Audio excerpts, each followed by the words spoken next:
God bless you and thank you for joining me today. The Kingdom of Heaven. Kingdom is defined as a country or state or territory ruled by a king or a queen. Today we're going to look at Matthew chapter 13, verses 1 through 23, the King James Version. The same day went Jesus out of the house and sat by the seaside, and great multitudes were gathered together unto him, so that he went into a ship and sat, and the whole multitude stood on the shore. And he spake many things unto them in parables, saying, Behold, a sower went forth to sow. And when he sowed, some seeds fell by the wayside, and the fowls came and devoured them up. Some fell upon stony places, where they had not much earth, and forthwith they sprung up, because they had no deepness of earth. And when the sun was up, they were scorched, and because they had no root, they withered away. And some fell among thorns, and the thorns sprung up and choked them. But other fell into good ground, and brought forth fruit, some 100-fold, some 60-fold, some 30-fold. Who hath ears to hear, let him hear. And the disciples came and said unto him, Why speakest thou unto them in parables? He answered and said unto them, Because it is given unto you to know the mysteries of the kingdom of heaven, but to them it is not given. For whosoever hath, to him shall be given, and he shall have more abundance. But whosoever hath not, from him shall be taken away, even that he hath. Therefore speak I to them in parables, because they see not, and hearing they hear not, neither do they understand. And in them is fulfilled the prophecy of Esaias, which saith, By hearing ye shall hear, and shall not understand, and seeing ye shall see, and shall not perceive. For this people's heart is waxed gross, and their ears are dull of hearing, and their eyes they have closed, lest at any time they should see with their eyes, and hear with their ears, and should understand with their heart, and should be converted, and I should heal them. But blessed are your eyes, for they see, and your ears, for they hear. For verily I say unto you, that many prophets and righteous men have desired to see those things which ye see, and have not seen them, and to hear those things which ye hear, and have not heard them. Hear ye therefore the parable of the sower. When anyone heareth the word of the kingdom, and understandeth it not, then cometh the wicked one, and catcheth away that which was sown in his heart. This is he which receives seed by the wayside. But he that received the seed into stony places, the same is he that heareth the word, and anon with joy receiveth it. Yet hath he not root in himself, but dureth for a while.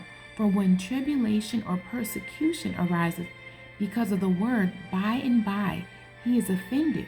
He also that receives seed among the thorns is he that heareth the word, and the care of this world and the deceitfulness of riches choke the word, and he becometh unfruitful. But he that receives seed into the good ground is he that heareth the word, and understandeth it, which also beareth fruit, and bringeth forth some 100-fold, some 60, and some 30. Now Matthew 13, verses 1 through 23, the New Living Translation says, A parable of the farmer scattering seed. Later that same day, Jesus left the house and sat beside the lake. A large crowd soon gathered around him, so he got into a boat. Then he sat there and taught as the people stood on the shore. He told many stories in the form of parables, such as this one. Listen, a farmer went out to plant some seeds. As he scattered them across his field, Some seeds fell on a footpath, and the birds came and ate them. Other seeds fell on shallow soil with underlying rock. The seeds sprouted quickly because the soil was shallow, but the plants soon wilted under the hot sun, and since they didn't have deep roots, they died. Other seeds fell among thorns that grew up and choked out the tender plants. Still other seeds fell on fertile soil, and they produced a crop that was 30, 60, and even 100 times as much as had been planted. Anyone with ears to hear should listen and understand. His disciples came and asked him, "Why do you use parables when you talk to the people?" He replied, "You are permitted to understand the secrets of the kingdom of heaven, but others are not. To those who listen to my teaching, more understanding will be given, and they will have an abundance of knowledge. But for those who are not listening, even what little understanding they have will be taken away from them. That is why I use these parables. For they look, but they don't really see. They hear, but they don't really listen or understand."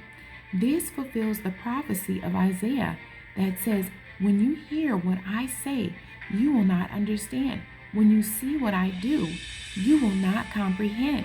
For the hearts of these people are hardened, and their ears cannot hear, and they have closed their eyes, so their eyes cannot see, and their ears cannot hear, and their hearts cannot understand, and they cannot turn to me and let me heal them. But blessed are your eyes, because they see, and your ears, because they hear. I tell you the truth, many prophets and righteous people longed to see what you see, but they didn't see it, and they longed to hear what you hear, but they didn't hear it. Now listen to the explanation of the parable about the farmer planting seeds. The seed that fell on the footpath represents those who hear the message about the kingdom and don't understand it. Then the evil one comes and snatches away the seed that was planted in their hearts. The seed on the rocky soil represents those who hear the message and immediately receive it with joy. But since they don't have deep roots, they don't last long. They fall away. As soon as they have problems or are persecuted for believing God's word, the seed that fell among the thorns represents those who hear God's word, but all too quickly the message is crowded out by the worries of this life and the lure of wealth, so no fruit is produced. The seed that fell on good soil represents those who truly hear and understand God's word and produce a harvest of 30, 60, or even 100 times as much as had been planted. Kingdom. God's kingdom, a country, state, or territory ruled by a king or queen. God bless you, and thank you for joining me today.